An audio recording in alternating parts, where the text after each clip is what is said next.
I'm John Crothers, I'm the director of the space, but I wanted to just talk to you quickly today to provide a bit of background on the collection from which this exhibition is drawn. So this is not a selling show, it's been curated by Jennifer Yang, but it's an exhibition that's drawn from a collection that my wife and I have assembled as we've travelled through the region learning about Southeast Asian art since 2013. So how the collection came about. I come from an art collecting family. My mother, Sheila Crothers, started collecting in 1974 with a focus on women artists, and her collection, as it was in 2007, was gifted to the University of Western Australia. The Crothers Collection of Women's Art. It's the only public standalone collection of women's art in Australia. So I helped my mum with that. And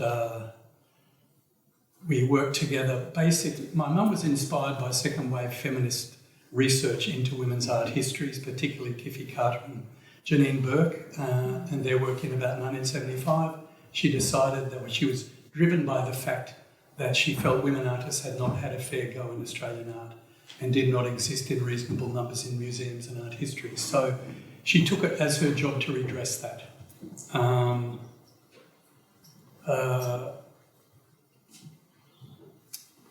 So I was involved in that with her the whole time. She basically went out and met people and went to openings and things like that in Perth, basically, and I worked on the East Coast and provided research and kind of curatorial assistance, I guess. Like we might be running out of chairs. Anyway, in 2013 I became interested in Southeast Asian art. I saw it at the first Sydney Contemporary Art Fair, and I talked to Elaine and we decided that we would travel in the region and learn about the art. And as we went, we're collectors. Basically, I come from a collecting family. Elaine is a collector. We have collected together. We decided that we would collect art from the region, and we were particularly interested in art by women, particularly after we met several young women in Indonesia who told us the difficulties that women artists faced in Indonesia having careers as professional artists. And so I guess we saw this collection as a way to show that it is an interesting area to collect, that women are making absolutely fabulous work, and that we're interested in having it in Australia and being able to show it in an exhibition like this. So I should say the collection is not exclusively women. It's about 1/3 men and 2/3 women. But we decided to do this show after about 8 years of collecting to enable us to have a look at some of the works that we'd assembled, to put them out, to show them to people so people could learn about the quality of the work being made by younger and mid-career artists in the region. And I guess in a way to guide further collecting as we move along. But I think it's also an opportunity to discuss a whole lot of issues around women in the region and women's art. And quite early on, we decided that we wanted an external curator to work on the show. Initially, we engaged a woman called Sinina Mina, who was finishing her Masters in Curatorial Practice and Cultural Leadership at UNSW.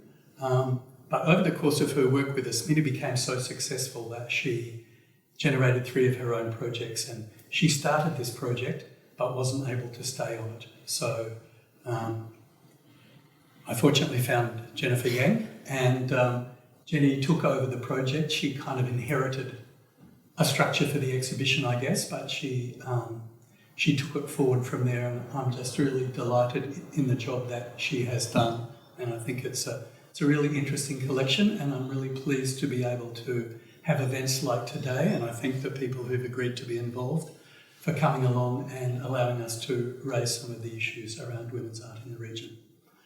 Jennifer. Thank you, John. I think I'll stay seated because everyone's seated. But thank you all for being here, and I also want to acknowledge that we're gathering here on stolen land. It's Gadigal land, and I want to acknowledge that sovereignty was never ceded. I thought about how I should introduce the panel. Today is really all about the panel and our amazingly generous panellists who are, I think we're very lucky to have join us today. But you know, I wanted to talk a little bit about the exhibition too. I think it's quite clear from the title and the subtitle, as well as what you've heard from John, that it is an exhibition that has gender and geography as clear parameters. But I think when I came onto the project, as John mentioned, I inherited it, and a lot of the works were already decided on. There were some changes and a lot has changed in the process. But I think that whole time, these two concepts, constructs of gender and geography, were starting points, and they were ways to almost unify a very diverse group of works from very diverse artists from very diverse backgrounds as a unifying concept, but they were also starting points that were to be challenged. And I think if you do give the time to the works in the exhibition and you listen to them and consider them as works in their own right, and you situate them, but also to look at the connections they form with one another, I think we get a sense that this concept of gender and concept of geography is not so straightforward as you might have initially assumed, and they're definitely troubling and very contentious problems that we are here to unpack. And that's why I think it's great that we can have a panel discussion. I think it can be seen as kind of like almost like a supplement to the curatorial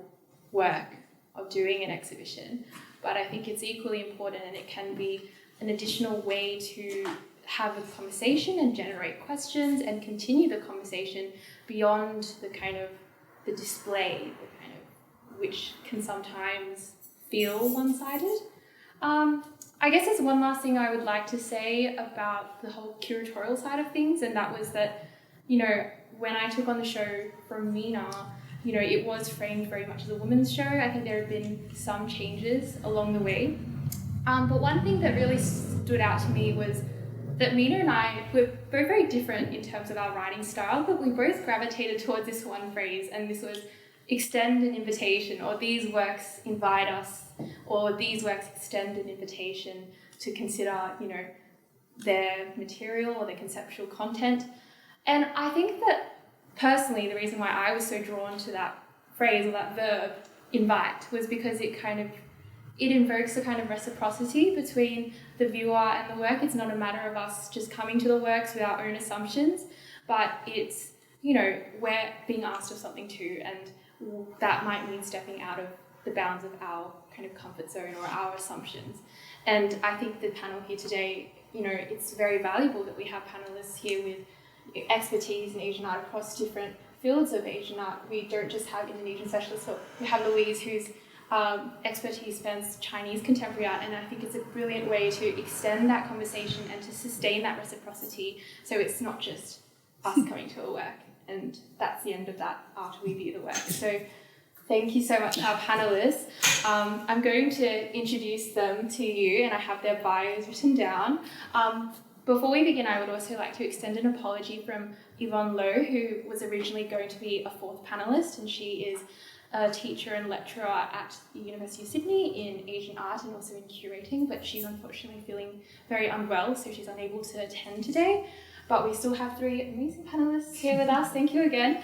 So here we have Dr. Wulan Dirgantoro, and she is a lecturer in art history and curating at the University of Melbourne in the School of Communication and Culture. And she has a strong research interest in gender and feminism, but also trauma and memory in Indonesian art, in contemporary Indonesian art and modern Indonesian art. And she's published quite extensively. Her publications include Feminisms and Indonesian Contemporary Art Defining Experiences, which I believe emerged from a PhD, published in 2017. And she's also published, as part of a program called Ambitious Alignments, New Histories of Southeast Asian Art, which was in 2018. She's published, was it a chapter, I believe, titled Aesthetics of Silence, Exploring Trauma in Indonesian Painting between 1970 and 1980, which was a very kind of active moment in Indonesian art under the New Order regime. And then on this side of the room, we have Louise Guest.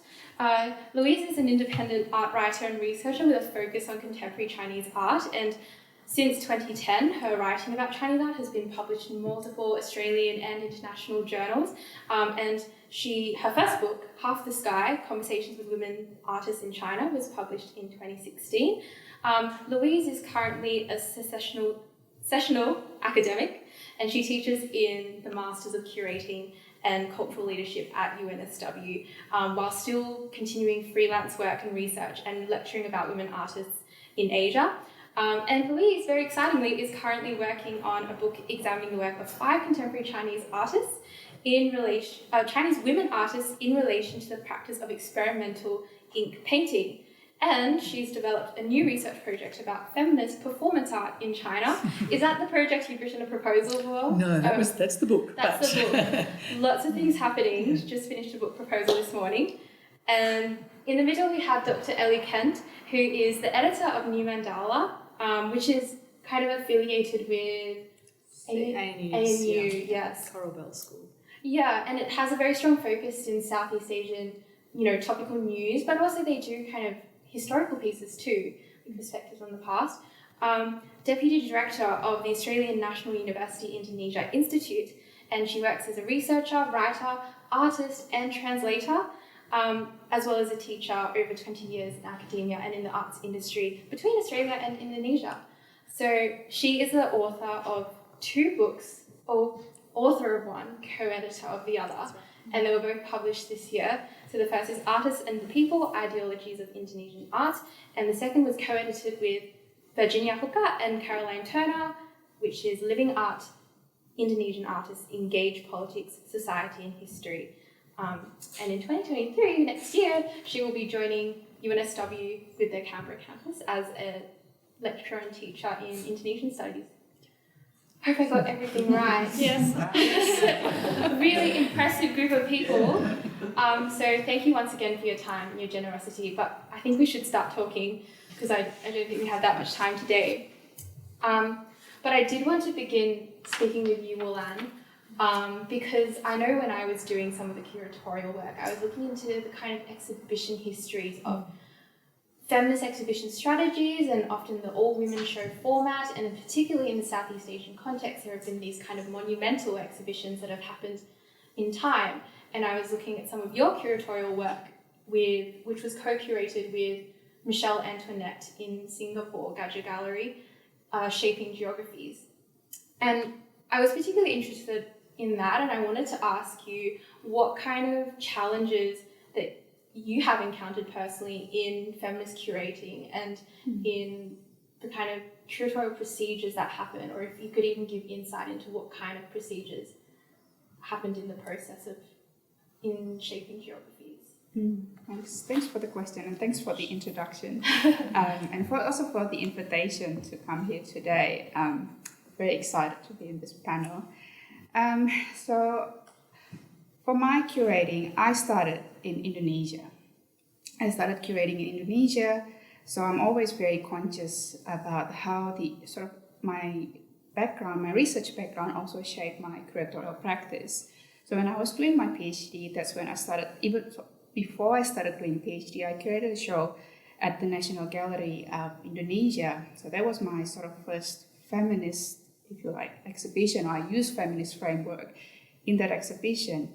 And throughout my conversation with the artists, there's always this sense of ambivalence about the term feminism. Louise is going to talk about that further. So that experience sort of stayed with me. What does that mean to be feminist, and how do Indonesian artists see feminism? And so I've always been sort of a research-based curator.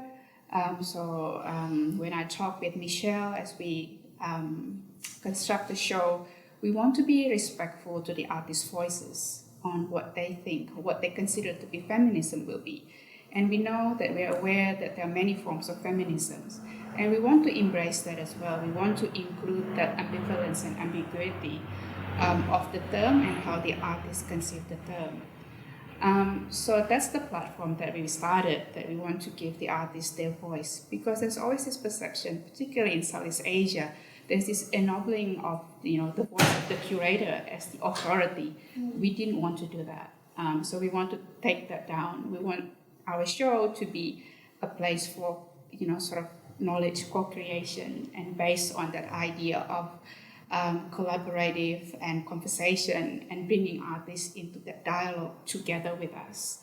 So perhaps that's not particularly feminist, and perhaps that should be the ethical way of curating, but that's our platform to start in that particular show. Yeah. I think it's interesting that you touch on the trickiness and the kind of contentions around labeling a show as feminist or not, that ambivalence. Yeah. I think it's a key point that will continue to recur in our conversation.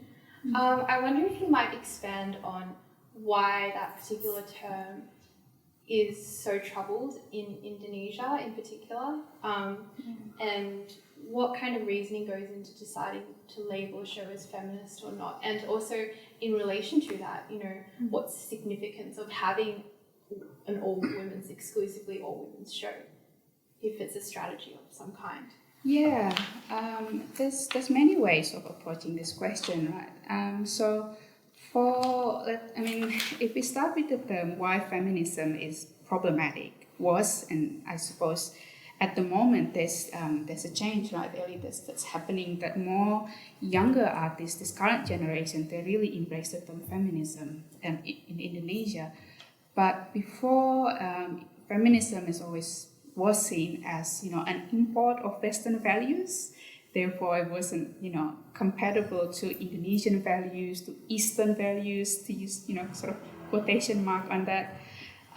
But also, I think during that time when I started to go into curating and thinking about women's work and women artists and art history, there's also how feminism in Indonesia was constructed in the 90s. It was very much an academic discourse.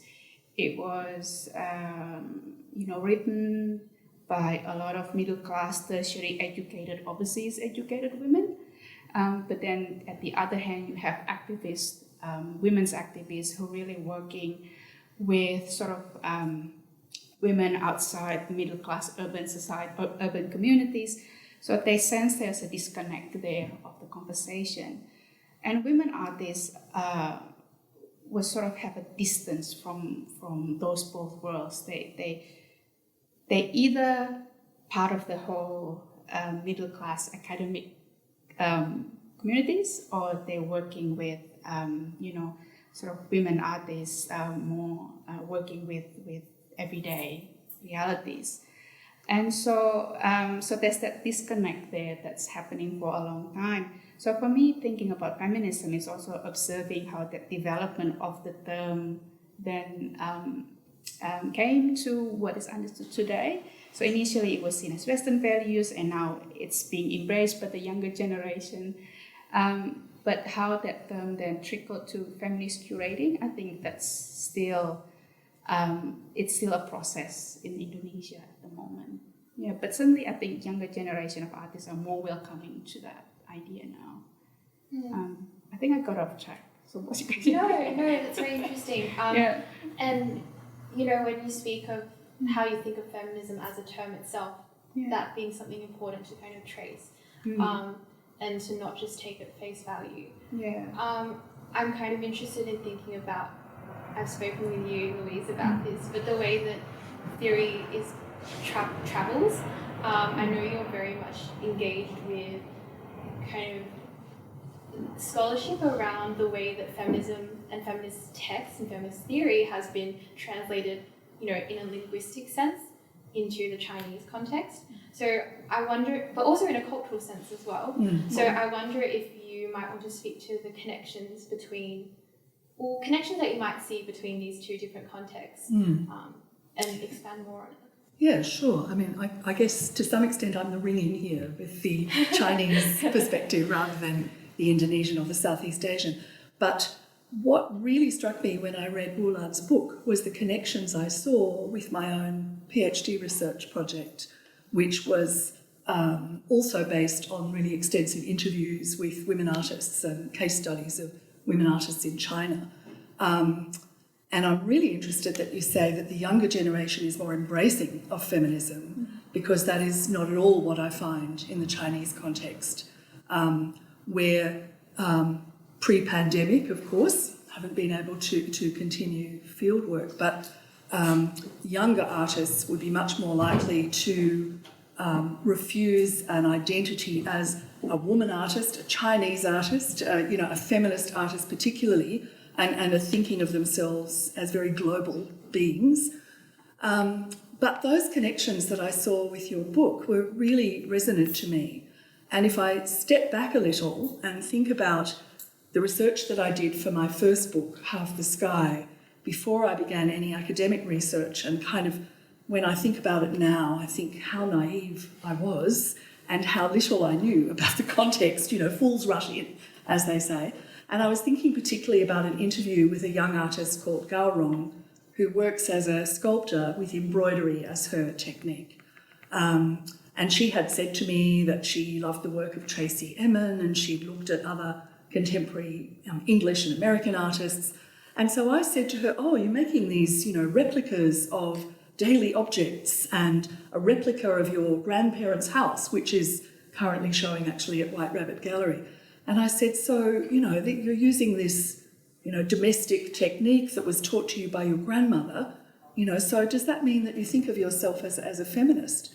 And she said, no, I'm just really good at embroidery, that's all. And I thought, well, that sort of stopped me in my tracks, but it made me realise that I was coming to these interviews in those early days with a set of assumptions that I hadn't yet begun to question. And so, hopefully by the time I was doing PhD research, I was much more aware of the differing context and the reasons for Chinese women artists being sometimes openly hostile, but mostly quite ambivalent about the term feminism.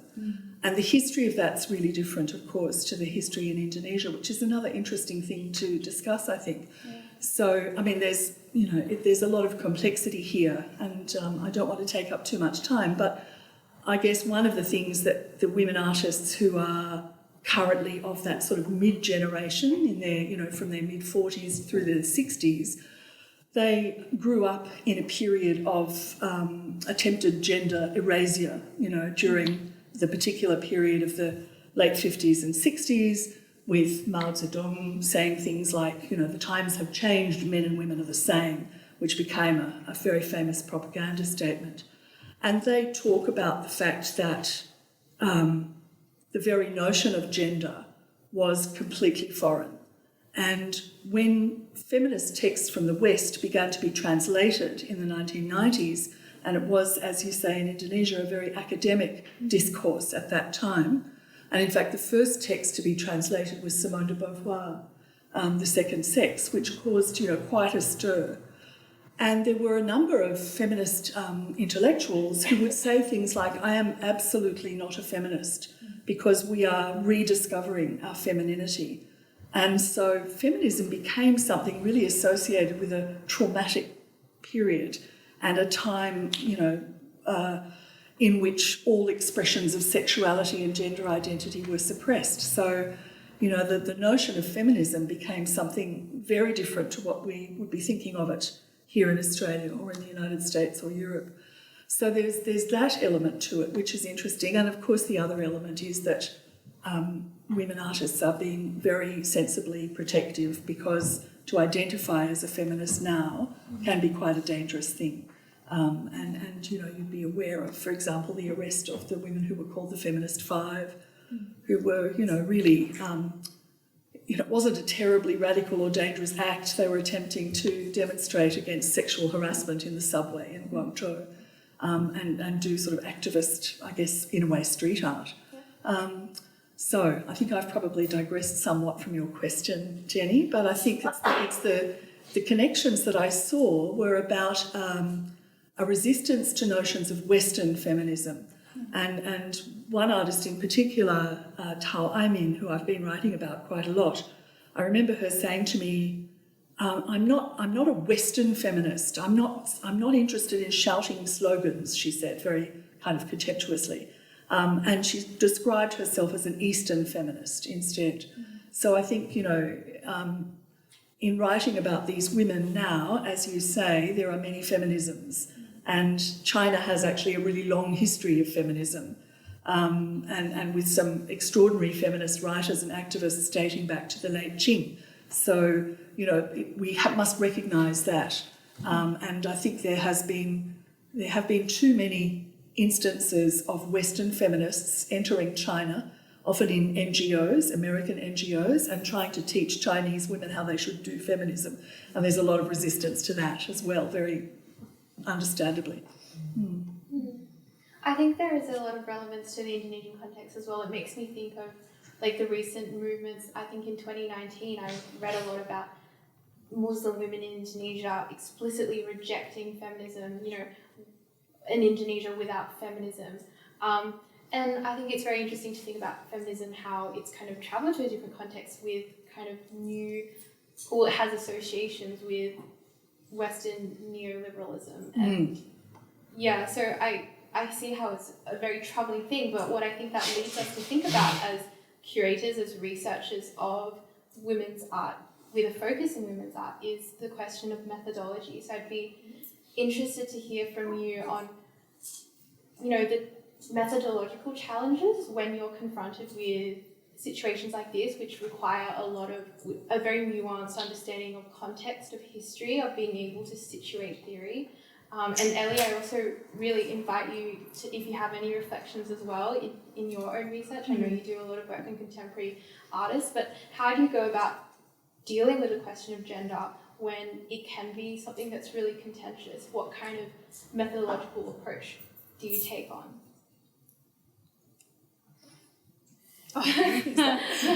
Well, I'm not explicitly focused on gender in my research, so I'm probably also a bit of a ring in its context as well. But the context that you're talking about, that history of I hesitate to use the word feminist in that context because there's such a reaction often against it. But I don't think that reaction indicates that there is not strong solidarity and a belief in women's rights to, women's rights, right? Essentially basic rights and also explicit rights related to their bodies and their choices. I think that's very strong in Indonesia throughout quite, hundreds of years at least, and probably if we are able to, translate texts into English over a much longer period.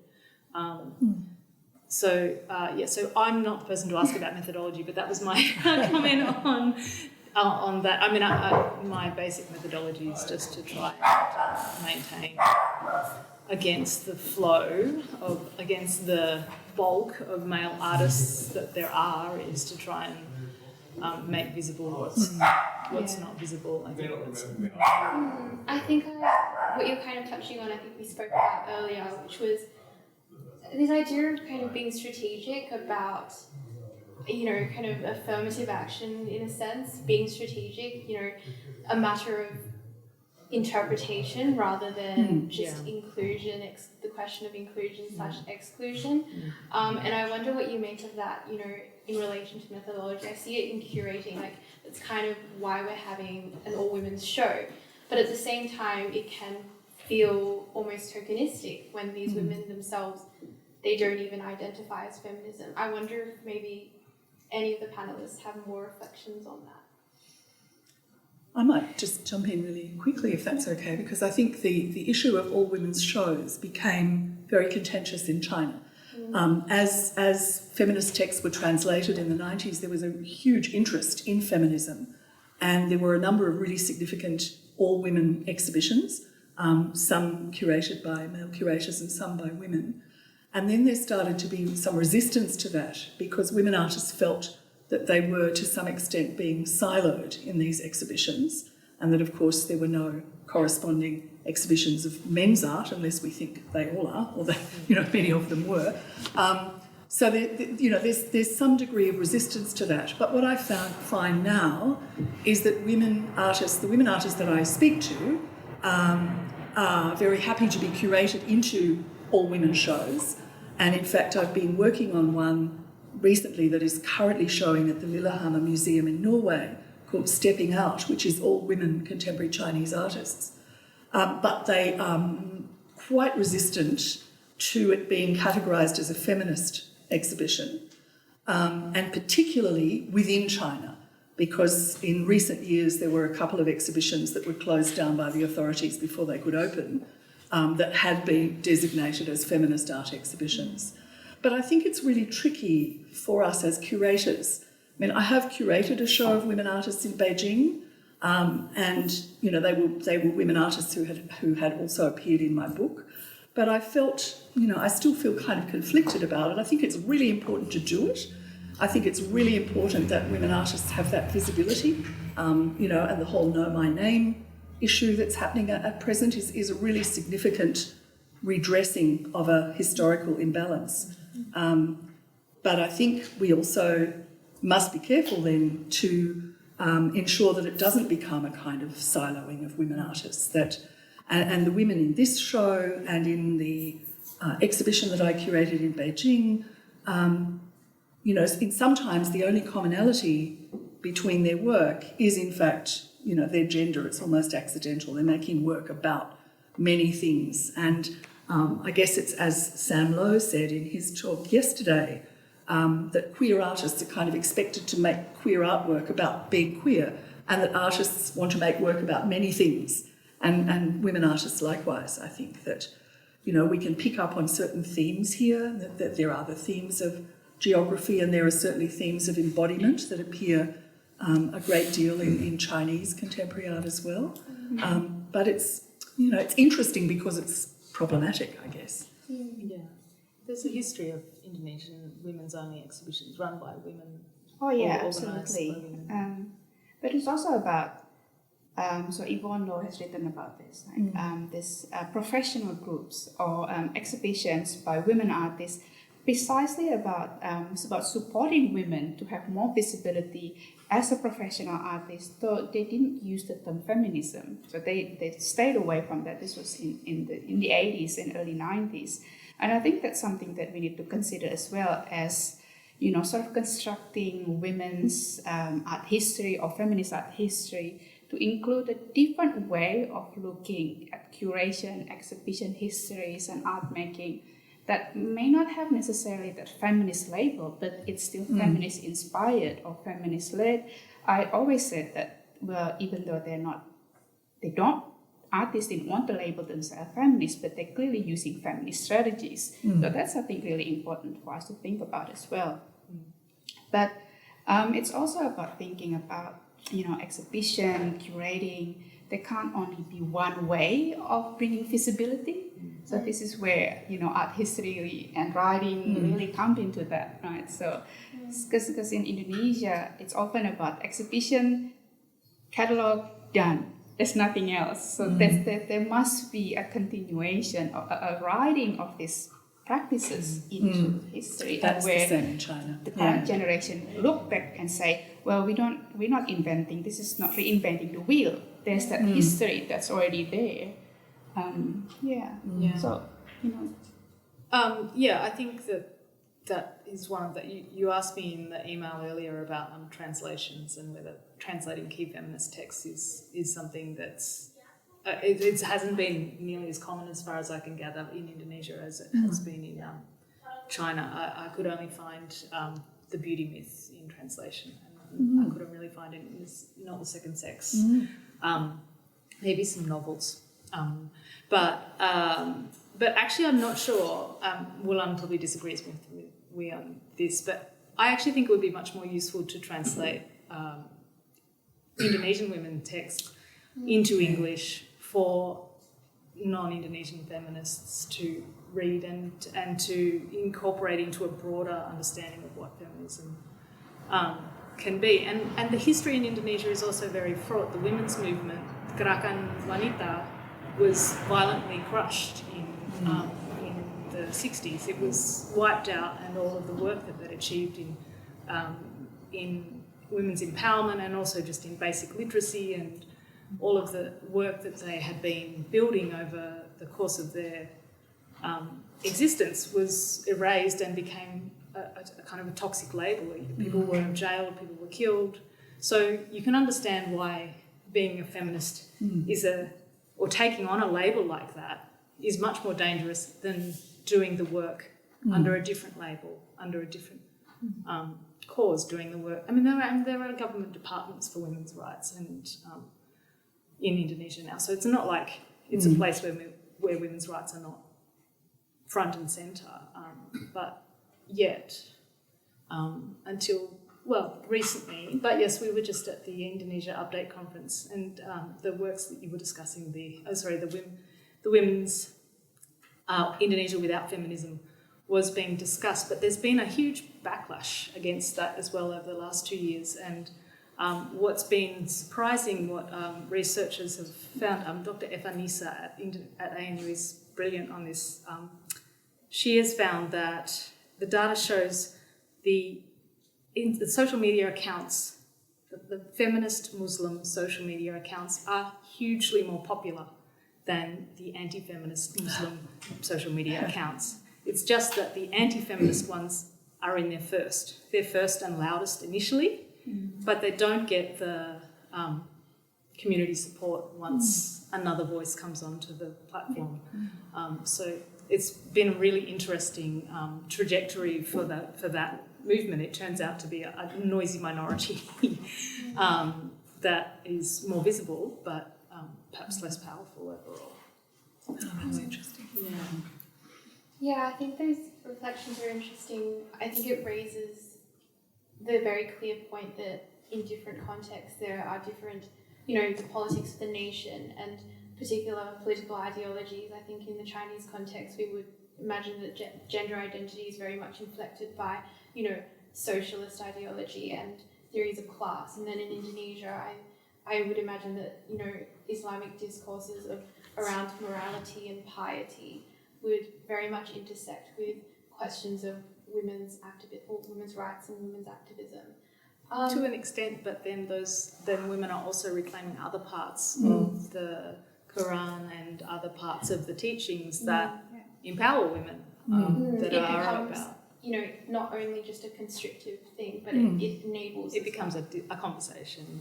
It's transformative as well, because if you think about contemporary artists tend to be sort of secular and not particularly religious, if you like. But in Indonesia, religion, particularly Islam, permeate the life of many artists, including artists in society. So when there's a conversation about, Muslimah feminists, so that's an enabling space for them as well to speak out, their perception of their agency, of their empowerment, either through art making, so embrace their identity as a Muslimah, as a woman, as a feminist, and artist. Not that many, but it allows that conversation to happen, as opposed to you're feminist, therefore you're this. Yeah, and in the 90s you never would have seen contemporary women artists wearing the veil in Indonesia, but now it's not common, but it's not uncommon. They're there and they're visible, and they're comfortable to embrace that part of their identity. Particularly from West Sumatra. Yeah. I was just going to say, I think that the useful theoretical construct here is actually from the post-colonial scholar Ella Shohat, whose idea of subterranean feminisms was really interesting for me in my research. It's really directed more at Latin America, but that idea of feminisms that are, to some extent percolating beneath the surface, that are not necessarily labelled as feminism, but, as you say, that those women are making work that we can see their focus on women's lived experience often, and that we may read those works as feminist works, whether the artists themselves declare it to be so for all sorts of good and sensible reasons or not. Something Alia Swastika said in the chapter in the book that will come out soon. It's the prerogative of feminist writers and researchers to analyse work as feminist work, but it's not our right to impose that label on the artists. Exactly. That's not who they are.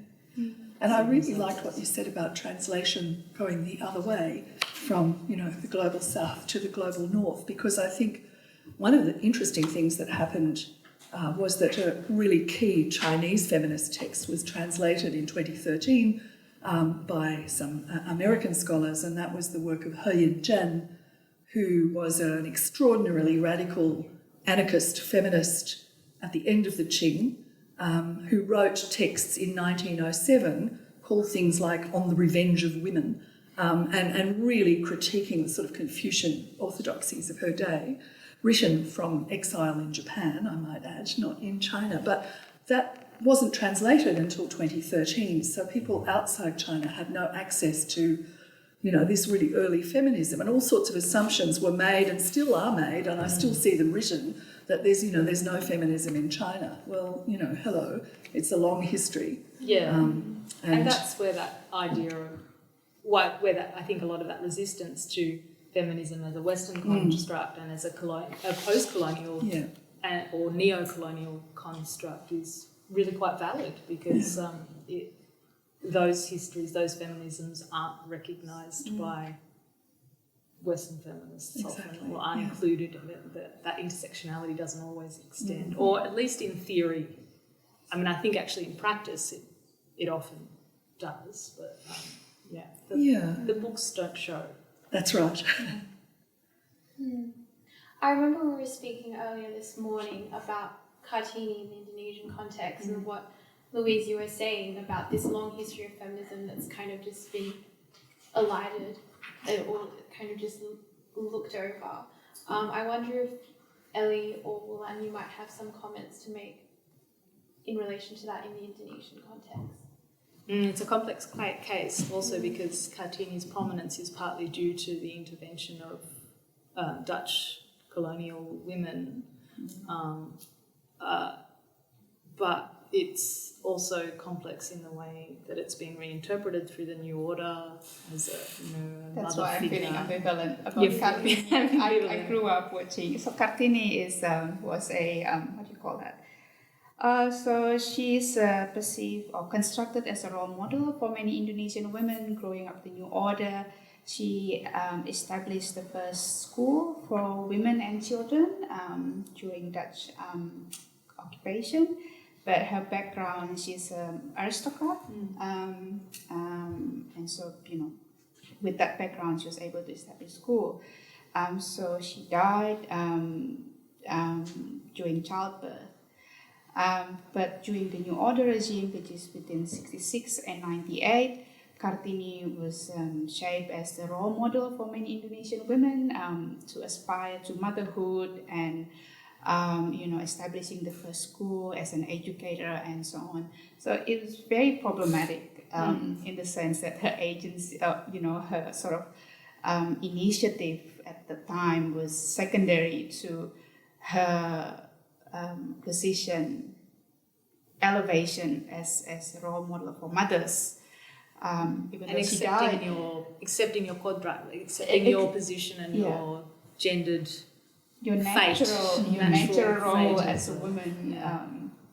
Some Indonesian girls used to wear these traditional clothes to look like Kartini, and we used to march on the street during Kartini Day. So I'm feeling very ambivalent about Kartini. But it's interesting that young artists are now looking at Kartini. So that work over there with Kartini, with her four sisters in the next room, which Jenny and Wulan were explaining earlier today, that it's the reconstruction of the four sisters as a Kartini and her four sisters. clovers. Because historically Kartini has been elevated, but the three sisters worked together, and then they're sisters and half sisters, actually, right, because of the concubinage.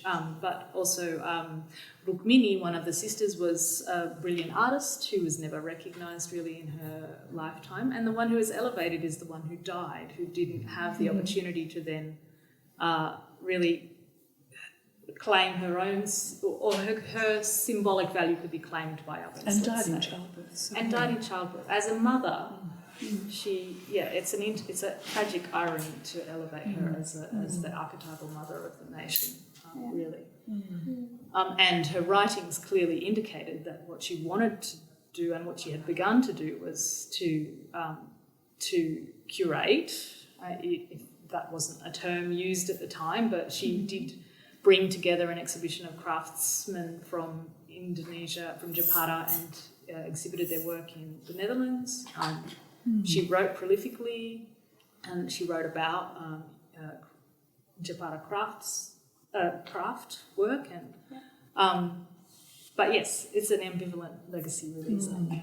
Yeah, I mean, when you mention Kartini's legacy, I think it's very difficult to separate it from the narratives of the nation state, especially when you think about, Kartini's legacy being used to kind of prop up, as you were kind of touching upon, a very state-endorsed vision of an ideal. Ibuism. An ideal kind of Japanese mother in the household. But then as we talk about, the kind of younger artists, the younger generation of artists engaging with Kartini's legacy, and then not just simply kind of rehashing this legacy that's been very ambivalent and sometimes co-opted from the top down. But there's also kind of it's like a recovery project in a way to look at not only Kartini as a singular figure in history, as a monumental singular figure, but a figure within a network with an emphasis on collaboration, of caring, of sisterhood. And a transnational network as well. A lot of her support came from overseas as well at the time of her, when she was alive. I think it's valuable to think about how to do a feminist kind of recovery project, of how to approach it. I wonder what kind of things you guys look for. I don't know, because I feel that we've been talking a lot about the contemporary, but I wonder when you deal with the absence of women in historical narratives, which is something you can't ignore, we ask where are the women artists, because we're not just looking to fill in the spaces, but we want to, question why they're absent. I wonder what are the things you look for, and photographs with no names on them. Photographs of seas of men artists with women in there that aren't mentioned in the list, or are mentioned but you can't find them elsewhere in the texts. And that's quite common in Indonesian archives. Footnotes. And in China too, the way that the story of the emergence of the post-Mao avant-garde has been written has, not entirely, but it has tended to ignore the women that were in fact there, and they were making art, and they did go to the art schools when they reopened in 1978, but they've been left out of the narratives that have been written, which often have been constructed around collections of art that were made by European or non-Chinese collectors, and that has become a story of art. It's a bit like that. There's a new text as a reply to the famous textbook of Gombrich, The Story of Art. The new book that's just been published is The Story of Art Without Men. And I think that, which I just bought and I'm looking forward to reading, but I think that, you're right, Jennifer, to say we're not just interested in a add women and stir kind of approach to reinstating women into art history, but asking those really big questions. How did they get left out of certain exhibitions? How are they marginalised in certain exhibition catalogues, for example? And that has happened over and over again, particularly with the exhibitions that introduced Chinese contemporary art to Western audiences, where women were, almost entirely absent, certainly marginalised from that. So we need to look at some of those choices and investigate those, I think. Sorry. No, but and for me also to look beyond the main art centers. So there's often exhibitions or texts written by staff in a cultural center somewhere outside the main art centers in Java and Bali. And then that sort of got you thinking, how long has this been going on? What's kind of development? First, art outside the main art centers. How many women artists? There's just so many questions as you look into the various publications that exist outside the main art centers. I mean, when we think about Indonesia, it's actually Java and Bali, and that's really disturbing. and you know, I sort of confront that all the time. No, it's just Java and Bali. You know, think broader Indonesia. Cartoon is a problem with that as well, right? Yes, You know, that's right. The Ibu is a Javanese Ibu, and that's the valid expression of womanhood or maternity. But yeah, no, I think you're right. There's lots of material out there that is obscured through the process of Javanization, which is still, you know, not completely deconstructed in Indonesia, and particularly in arts. Yeah, that's definitely a work in progress. It's just picking up pace in the last 2 or 3 years, I think.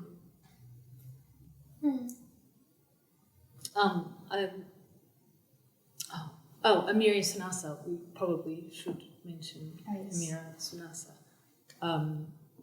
who Heidi Arbuckle wrote an excellent PhD thesis, which hasn't been published, but you can download the thesis online if you look it up on one of these brilliant women artists who was part of several women artists who were part of this early independence, pre and post independence art movements, including Mia Bustam as well. But they were in the exhibitions. They're actually quite strong representations of women in the exhibitions at that time. But after that time, and particularly during the New Order, and particularly because many of them were associated with the women's movement, they were written out. That has happened over and over it's again, absolutely everywhere. In Western yes. art history as well. Absolutely, yeah. So I think unsurprising. it's not at all surprising, Yeah. but it's amazing how it's not. I don't know. It's amazing or surprising, but when you look at the image, this is not ancient history. This is recent history, right? This is modern history. There are photographic documents of these women. I know, it's so interesting, isn't it? Historians, mostly male historians, look at it and But it's also regional. You know, there's this regional, transnational connection, transregional connection that's happening, which is, I think, another way to pin down the evolution of women's art and art making in the region, right? Patawan, you hear talking about Womanifesto. A lot of women artists from Southeast Asia get together to create this support network in the 90s. That's amazing. That should be part of thinking about, sort of thinking beyond art history, beyond the state, beyond the nation, because there's this whole network that's happening outside. And how do we then incorporate that into reconsidering the art history inside, but then taking that trans-regional connection. And what other instances of that may have happened in past times? And we know those trans-regional connections are very long, very deep into history. So. Yeah, it's also thinking about deep history, right? That beyond just the modern nation. What sort of collaboration that has happened. And there is some evidence of that as patterns move across from different cultures in textiles and things, and we know that many of those textile processes were led by women. So how are those trans-regional chain adoptions and patterns moving across? Yeah, that's right. This was in Art Gallery of New South Wales that we saw yesterday, the batik workshop. Yes. Yeah. So there are patterns coming from China and from all sorts of places into these transnational centres of art production, often led by women, but not especially well documented or sometimes. When we speak about this whole conversation we just had about what to look for, and Ellie, you say the unnamed photographs, all the photographs that you have to track down and find, and it gives a sense that it's very fragmentary and incomplete. And then we speak about this deep history that's, there's been so much issue with documentation, it's barely been documented. And it reminds me of, Yvonne's not here, but I've heard Yvonne speak about archival work, and she always uses this term, like she brings up invisible labour, and this conversation we just had, it just makes me think of not only like the labour that's gone undocumented or this women's work, the women's role in these, trade connections in the long history, and even ongoing, I feel, the invisibility of women's labour, but also the labour of, you guys as researchers, as art historians, archivists, people dealing with these histories, all this like invisible labour that goes into it. I just wonder if you have any reflections on, what are some of the biggest challenges that you still face today as, people looking to redress these marginalised, these historical narratives that leave a lot of things out.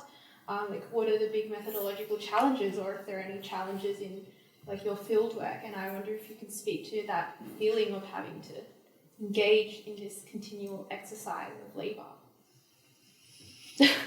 My biggest challenge at the moment is closed borders and talking to artists on WeChat and email and trying to continue, because my methodology is very much about conversational encounters and informed by feminist ethnography, which really requires me to be there, and I can't be there, and it's very, very frustrating. But yes, so that is, a geopolitical and global impediment for many people who are trying to continue to do research in China. And there are many discussions, within sort of groups and communities of scholars who are researching China about what now, and how do we continue, and what might happen next, I guess, is the big question. So that is really frustrating to me personally. And I guess one of the other impediments is something I alluded to before, I guess, which is the current situation for artists in China who are necessarily being extremely careful about what they do and what they say as things become increasingly tense. And there's always been quite a lot of wriggle room that people may not have realised, but there's less wriggle room for artists now. It's very problematic. That's interesting. I mean, if you have any other comments on the whole idea of labour, please, before I interrupt. I'm sorry, I don't even know if I answered your question. No, absolutely. You raised some interesting points. But I think care work, I think a lot of women artists in Indonesia have not been able to produce as much work as they would have, like carers everywhere over the last 2 years in every capacity. They've been constrained, and their burdens have been multiplied, and their capacity to make work, which was often constrained already, has been minimal, I think, for many women, and many researchers. 90% of domestic labour and done by women in Indonesia, particularly exacerbated by the pandemic. And also social labour as well, so the equivalent of a soup kitchen, double umum, and other things like that, mostly run by women, and women's art collectives as well. This reminds me of something I was recently kind of looking into, a history of image making and photography and narrative accounts of Balinese life and Balinese culture and Balinese women, and the long history behind that. And something I found interesting was that a lot of early ethnographers or researchers in the region would often describe women in Southeast Asian context as opposed to East Asian context as being relatively more autonomous, but really because they had more economic control, they had more financial control in the household, but really it was just an extension of their domestic labour. So I think it's interesting how when you take on a gendered perspective and you think very critically about what we might take as assumptions in ethnography and in research, it can really kind of renew our understanding of entire histories and the way that culture's been formed and imagined and, kind of distilled and cemented within a global imagination. So I think that's really valuable to think about. But Louise, what you were also saying about the kind of difficulties you foresee for, feminist research in the future, I think what was interesting that you touched on was the difficulty of doing things face to face with the COVID restrictions. But then it made me think about, what possibilities might, digital connections bring. I don't know. They've brought interesting connections. I mean, I was really interested that I was able to continue my work and that I was able to keep interviewing and writing and, lots of WeChat conversations and Zoom calls with artists in different locations. But I want to be back in their studios with them, smelling the oil paint and, drinking all that tea. It's, I guess the way that I work is very much, over all the years I've been doing it, it's very much based on that immediacy of conversation. And I know it sounds kind of romantic and essentialising, but we do, I feel, make connections as women in those conversations. I believe that's, it's still possible, but it's more difficult, I think. And it's not just the COVID restrictions, it's the sort of geopolitics of now that, and the tensions that exist that will potentially continue to be an impediment. Yeah, that connection you speak of between women, I don't think it's necessarily essentialising. I think it's really interesting to think about. I think there's potential in it as well as a way to rethink the way we act as curators or researchers. I think it kind of decentralises the position of the curator as this kind of authority as well. And I think it's nice to think about these kind of work as, connecting and through the model of friendship, perhaps, or the model of care. Or invitations. Pardon? Or invitations. Yeah, invitations. I thought that was really a lovely way of thinking about it. And one of the criticisms of feminism in Indonesia is that there's this neoliberal overtone which ends up doubling women's burdens of leaning into your professional career and leaning in to, making yourself, well, you all know what I mean. Where was I going with that? Oh, and I think it's really nice to resist, It's nice to invite people, but to resist and to embrace some of the parts of the social construction of femininity or womanhood that are caring and that are invitational. And we know that the way that we've lived our neoliberal capitalist lifestyle is not working very well. So rather than leaning into this other way of being, perhaps it would be more useful to lean out and bring other people back into a more caring way of thinking. And I think curating and art are really great spaces. So my work doesn't focus on gender, but it does focus on participatory art. And that's one, invitation is one of the really important ideas in participatory art. Invitation and hospitality. And, Indonesian women are very frequently trained to be excellent hostesses, which is actually quite nice again. But, what is wrong with being welcoming and caring and hospitality and being hospitable? Yeah. Maybe not for everybody all the time. Always want to be hospitable, but, yeah. But doing the work through, through Zoom and WhatsApp call and whatnot, that's really interesting because that brings that space of the user studio visits and interview to a different space altogether. For me, it's also interesting to see how I build connection to keep the space, which is quite different from the studio. Before, it was almost taken for granted that as we walk into the studio of many women artists in Indonesia, you share the space with a lot of interruptions, a lot of happenings. So, their canvas is the same corner with the living room. So we share everything was happening there. There's also a nice focus as we just talk through WhatsApp call or through Zoom, that they're suddenly able to talk about just their work. Yeah, that's interesting. I found that really interesting and really different from when I used to more accustomed to visiting the studio space. And then an interruption, a child would wander by or a neighbor would come in for a chat. I do miss that, but I think it's also, from that, they talk about their work. Oh, can I show you an image of my work? Sure. It's an interesting critique of this idea of nongkrong, right? That's been has been a methodology of hanging out in Indonesian art research and other kinds of research as well. that you have to embrace, and it's very useful as a methodology to embrace this unproductive time of hanging out where things might or might not reveal themselves. But that is a gendered concept, and not everybody gets to nongkrong. Not everybody has time or accessibility to the spaces of hanging out. So all feel safe. Absolutely, yeah. And it generally is a public space that you hang out in. So I think those digital connections, not to mention that it's become extraordinarily difficult to get a research visa in Indonesia at the moment. So while we wait for that story to play out. Similar situation then. Yeah. There's a new visa regime, and not everyone really.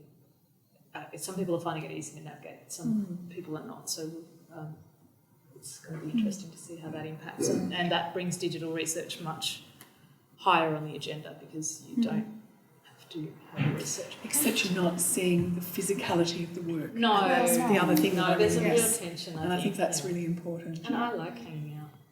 Indeed. When I can get away from my children.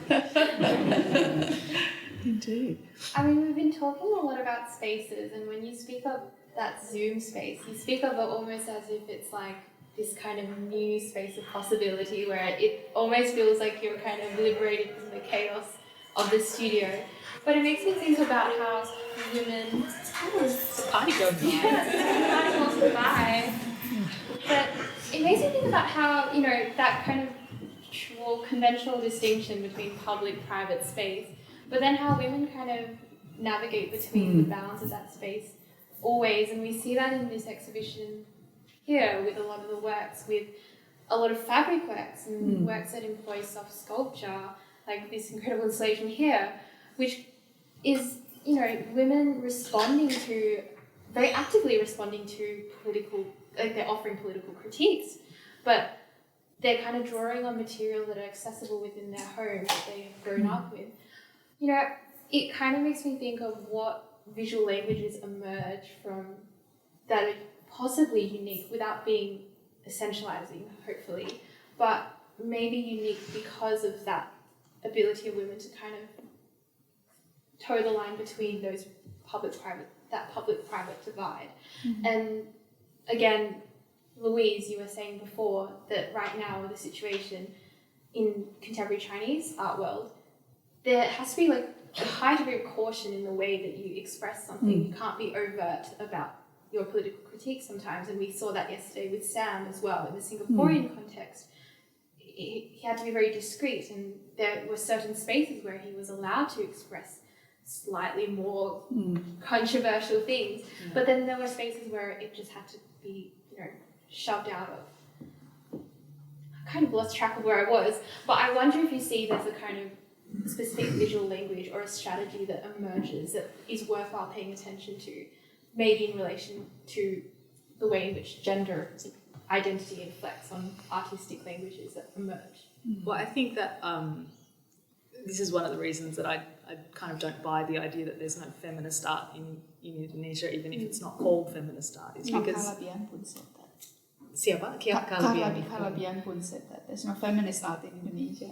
But we know that Western feminist art has a long tradition of using, and a really long tradition of using textiles and fabrics and women's arts and crafts as a way of expressing, and we see that coming through in Indonesian art and art, especially from the regions where textile work is still strongly the work of women and passed down through women's lines, so, and being revived and revitalised. So. Yeah, I wouldn't say we see that in China, because still, there's two really prestigious art academies, one in Beijing, one in Hangzhou. It's incredibly competitive and hard to get into, and once you're in there, everything you do is marked and ranked, and then students all want to enter the oil painting department or increasingly study digital media in Hangzhou and new media. So there are artists like Gao Rong who've kind of bucked that trend, and even though she graduated from the sculpture department, she decided to work with textiles.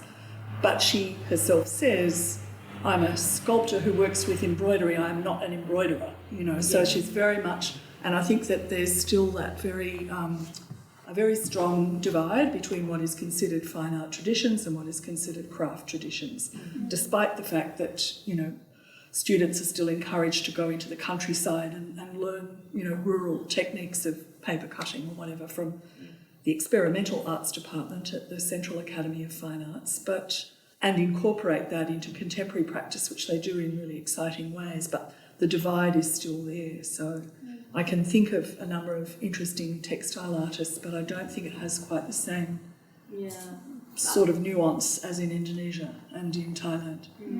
But there's no discourse about how medium or material is politics in Indonesia, in Indonesian visual art. So they don't necessarily make that connection of artists don't necessarily make that connection of textile and embroidery as particularly women's art, or, you know, ceramics or sculpture and oil painting as particularly masculine medium, like the discourse that we're having here. I mean, in the beginning they were actually quite surprised when I asked them, so do you take up textile because, you know, for the reasons they outlined, it's something that's close to you and so on. I said, no, we never talk about how medium has a gender in Indonesia, at least during that time. But that distinction between fine art and craft, that's still quite strong. That really came from the art academies, right, that came into Indonesia as part of the colonial times, and that sort of permeate into that conversation about what is considered to be fine art, what is considered to be craft, but it doesn't always have that gendered dimension to it, at least until recently, when artists, you know, visual artists start thinking about reclaiming that gendered identity. Oh, that's interesting. What I was just thinking too is that, you know, I mentioned earlier that there's a bit of a history in China about Western feminists coming in and being rather dogmatic. And there's a particular event that happened in 2002 when the American feminist artist Judy Chicago was invited to China to participate in what was a kind of a sort of social practice event called the Long March Project, which, you know, involved many artists. But it involved the invitation of a number of women artists to go to this place called Lugu Lake, which is the home of the Mosuo people, which is a sort of matrilineal ethnic minority, and work with Judy Chicago. And of course, as you would know, I'm sure Judy Chicago had done lots of work with textiles and ceramics, making the very famous Dinner Party project. But Judy Chicago was under the impression that she was there to teach the Chinese women about feminism and feminist art. And the Chinese women had not had that impression at all and were extremely annoyed. And there was, you know, and there were what, you know, were actually termed struggle sessions at the time, and it all kind of degenerated into a very tense experience. And I think there's, you know, that's an interesting, you know, it's not directly related to the idea of, you know, the use of textiles, but it just occurred to me that it's another example of that disjunction between what we understand in the West as feminist art practice and what women in non-Western contexts may understand as a feminist art practice. And taking it as a conscious political act Yes. rather than an act of ongoing maternal inheritance. Yes. Maternal, matrilineal Yes, inheritance. yes. Well, I think the actual Mosuo people who lived there were totally bewildered by the whole event and couldn't understand either perspective. So, you know, and it was all a bit of a debacle. So I think you should let people know it's all documented. yes, it's very, very well documented. Well, in issue. Yes, that's right. Yeah. It's one of the few such encounters which has been. Yes, and it's very instructive, I think, John. A very instructive encounter. Okay, well, I think we've talked for quite some time now. I think it'd be nice to open the panel up to questions from the floor. If anyone has any questions, burning questions or comments they would like to add or ask our panellists. Yeah, can we take that a little bit further, because this is a frequent issue in the arrival of Western feminist thought, in this particular case, a Western feminist artist, in other than Euro-American situations. The artist or the theorist is privileged by being introduced they're given enormous small political access to very complex locally conditioned situations, to the extent that prior excursions into feminist practice, or feminist or simply feminist history, have been ignored. The woman who identified the Sandakan prostitutes in North Borneo is a woman, a Japanese woman historian, who was entirely ignored by American feminists. And it's only after a very long period of osmosis of her work, 30 years or so, that it actually entered into American discourse. So I think this is what you might describe as a kind of quasi-missionary problem. We don't know that we believe in God, but we'll wait until we find one. I'm wondering if this is a situation of cross-cultural exchange, rather than just simply a feminist one, because it does occur in other contexts. Oh, I think that's why it's so often connected to like a neo-colonial context when people talk about feminism in these places, because it so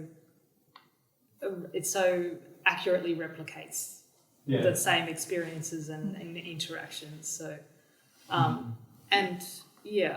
it's so common for, and I think this is one of our, Wulan and my analysis of what happened at Documenta, is that the intercultural skills are not developed in many cultures, especially in post-colonial or in colonizing countries like our own. Often don't pay attention to the importance of these skills that can be taught and learned as well. That you don't have to imbibe them somehow through some kind of osmosis process. They're skills. There's a famous American cinema specialist called Kaplan, who came to ANU. This is a real story because I was there in 1989. And talked about one of the new wave Chinese films, perhaps it was Red Sorghum, I don't know, and the problem with women as shown in that. And I said to her, why don't you go and look at the films that ordinary Chinese women will see? Because they won't see Red Sorghum. They see films about grandma or, My Daughter in the War or something. And that has a very strong connotation of female problems or women's life, putting it in a very simple way. Yeah, I think that's why the translation project's coming back into English. She said, and this is the important thing, a bit like Judy Chicago, I'm not going to be doing this for very long, so I'm not going to bother to look at those things. So you've got a career path or relevant exercises for the Euro-American, frequently American, I have to say, feminist participant. And they're thinking of where they're going with their career. Yeah. I mean, this is probably more coming from, one of the really informing things in this field, I think, in academia has been having academics like Wulan and Nisa and women academics from Indonesia and probably definitely from China too, I think, especially with Western Sydney University. Did I get those words? Anyway. Yes. In these institutions, bringing the perspectives directly from their communities and their experiences rather than just having people like me researching, places that aren't. I'm trying to think of a way of saying it, but a place that of their own, a community that they're a part of. A really essential is words are so tricky. Way, yeah. I mean, we learn so much from their research. and I think that's been a real shift in academia in Australia, at least. I'm not sure. I mean, I think in many ways in America, but yeah, I'm not sure whether it extends so much to the feminist field. Yeah. Yeah. Just a question about maybe to Lee and Wulan. With the sort of increase of, I guess, Islamic view and radicalizations in Indonesia of recent years, after the fall of Suharto, do you think the work of women's arts actually being suppressed and sort of channeled towards more like East, Middle East type of work, or is it something like, I don't know, is it something like sort of influenced or suppressed by those growing radicalizations in parts of Java? How do I say this? So interestingly, visual arts have always been seen, have always been able to sort of fly under the radar. So it's really quite interesting that exhibition spaces are one of the spaces where artists, both men, women, and gender fluid artists, are still able to produce, show, talk about their works. They are critical, often sort of touching on taboo or sensitive issues. So yes, there are boundaries, but it's also censorship in Indonesia have always been quite arbitrary. So it used to be the state censoring politically sensitive topic, but after Suharto's fall, reformasi, it's mass organization and religious mass organization. But the thing is, what's interesting is that as long as the artworks does not talk about communism, LGBT issues, or blasphemous, then you still are able to show your works. So artists have to be very clever to negotiate this, but they're not necessarily feeling suppressed, if you like. Yes, gender identity is suppressed or silenced, based from those three issues, but exhibitions and curating shows, they're still able to do that. But yeah, Ellie. No, I guess I'm not sure. What I see much more visibly now are visibly Muslim women artists in the younger generations, which certainly wasn't, that there weren't many or any visibly women,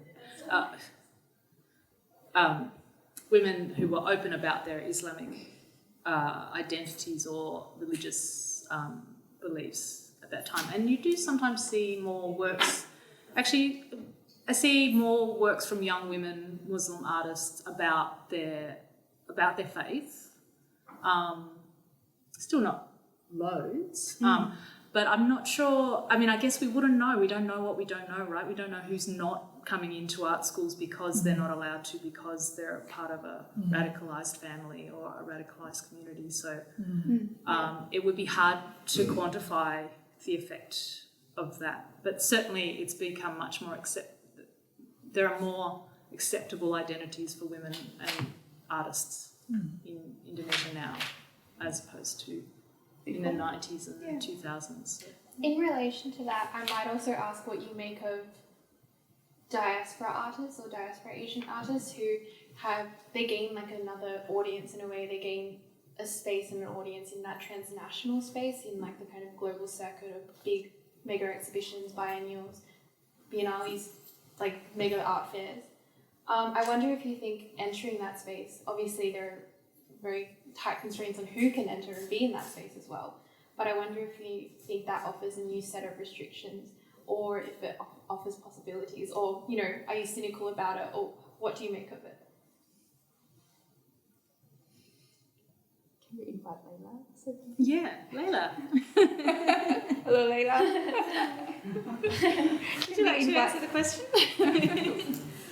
What exactly is the question? So, Well, yeah, you're going to repeat the question.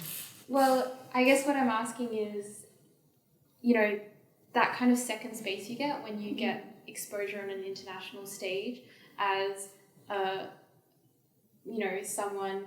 As a diasporic artist or Yeah. an artist with... And I think it's quite hard to separate yourself as well from your identity. Like, it's when you're in that international space, I feel like you're almost, it's hard to get away from your identity as an Asian diasporic artist. Although it's not only diasporic artists who enter that space, is it? Some people Yeah. enter it consciously, Yes. which is an interesting way of doing it. Yeah, I mean, it's like another label that you sort of resist, but then at the same time, you're kind of operating with. I think,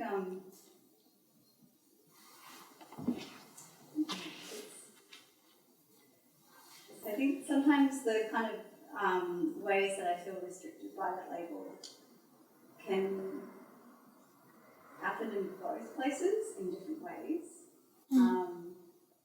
Because in a way, to get out is another way of getting ahead, or another way of expressing things that you might not have been able to express in the home country. Yeah. But then it's like a new kind of pattern of spectatorship that you're entering into, I guess, with new kind of hierarchies.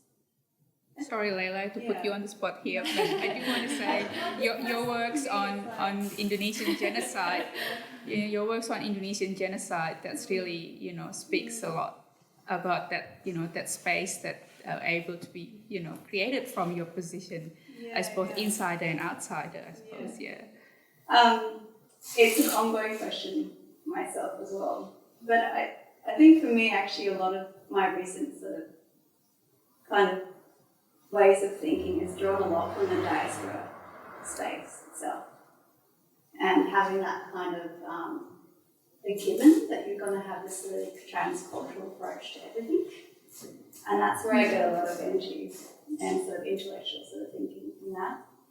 Not having to like justify yourself in these very sort of separate sort of spaces, if that makes sense. Because you get criticism within Australia, you get criticism from operating in Indonesia a certain way, like it comes, you know, if you're kind of crossing certain borders, I think you get a lot of criticism. Yeah. There's always a lot of criticism of artists in Indonesia, inside Indonesia's art scene. Artists who are more successful or are very successful outside are often criticised, and artists who leave and never come back are always quite heavily criticised. I mean, not everyone is critical, I guess. It's not a homogenous response, but yeah, it's certainly a thing that happens. Right? It's a risk that you take if you take that decision.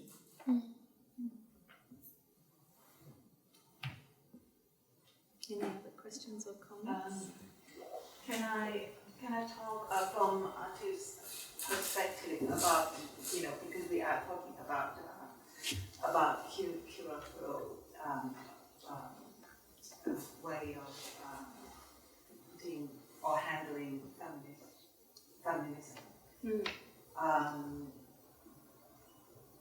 I you know, having like in this practice for 40 years from Thailand to start with, and there are certain issues that arises, and all the time.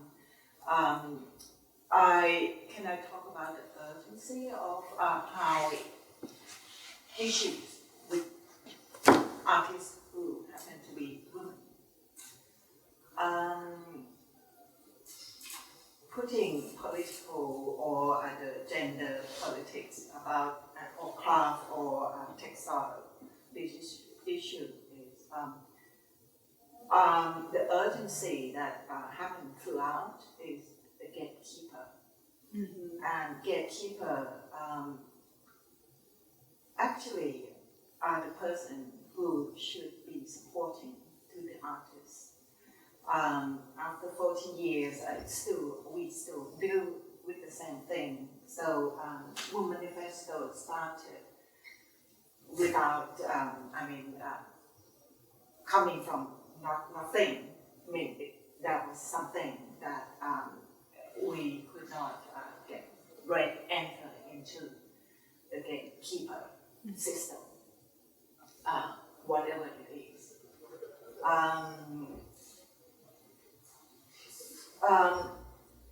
I find that the system should be, have to be, and needs to be supportive to artists, but to start from artists of every or practice, but women or now LGBT, I find women artists are subject to be human rights abuse, and LGBTQ are the same position. So in Thailand, which I went to recently, there are strong partnership or connection between women artists and LGBTQ, plus whatever was subject has been subject to human rights or taboo or the area that we after all, practice artists should be a safe place for all gender, and when it's not safe, when it's that is boundary not to have the same rights, the same privilege with artists in general, then that's an issue. I think gatekeepers should be aware of this, should be notified of this, and that's what I'm thinking. I think that's really pertinent, and this is something we've been hearing about the experiences of artists that document in the light of the controversy that's gone on, that artists, and particularly women artists, particularly, any artist from a minority background, of a visibly minority background, many of them are not feeling safe, feel vulnerable to attack, and some have been, attacked. So, that's a really good point. It's creating a safe space, and I think that's why women-only exhibitions have been such a feature of these attempts. I mean, it's partly affirmative action, but it's also partly to create a space that's comfortable, safe, and protected. But and it's also interesting, Patawan, that the younger generation, Indonesian artists, they're very much aware of these gatekeeping issues, particularly art academies. And so what they've been doing is sort of mobilizing that network to support each other, but also to make the art world more inclusive. So I'm part of this mentoring workshop. So we invite, sort of young artists from diverse background, sort of diverse gender, but also differently abled artists who are otherwise unable to go to art schools. Some of them because they're single mothers, so it's sort of challenging for them to do that. So it was really good because then, rather than some of them are trying to challenge these gatekeeping issues, but some of them are also mobilizing outside and creating their own network to empower more, young artists to then, don't feel disheartened by the lack of support that you get in art schools, and particularly from gatekeeping issues. We had a 3-hour dinner last night conversation about who's who in doing the gatekeeping and what impact does that have on the practice of many very, very capable women in Indonesia. And it's a real issue. But, with the work like what Woman Manifesto is doing, we need to keep bringing that into attention, that this is not particularly an issue that's limited to Indonesia, but this is a network that there's outside, there's this shared network that we can work together. And that it's not just women And it's not just women. that Yeah. struggle with access and safety. And, Yeah. that there's lots of people that need to be better included in our work, and to have their work included in our work.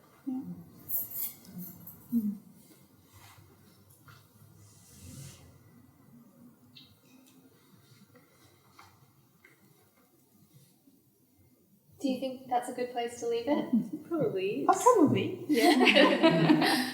If anyone else has any questions, I think maybe the panellists, we might be hanging around for a bit, although I know Wulan But have a flight. A little bit. Yes, a little bit of time.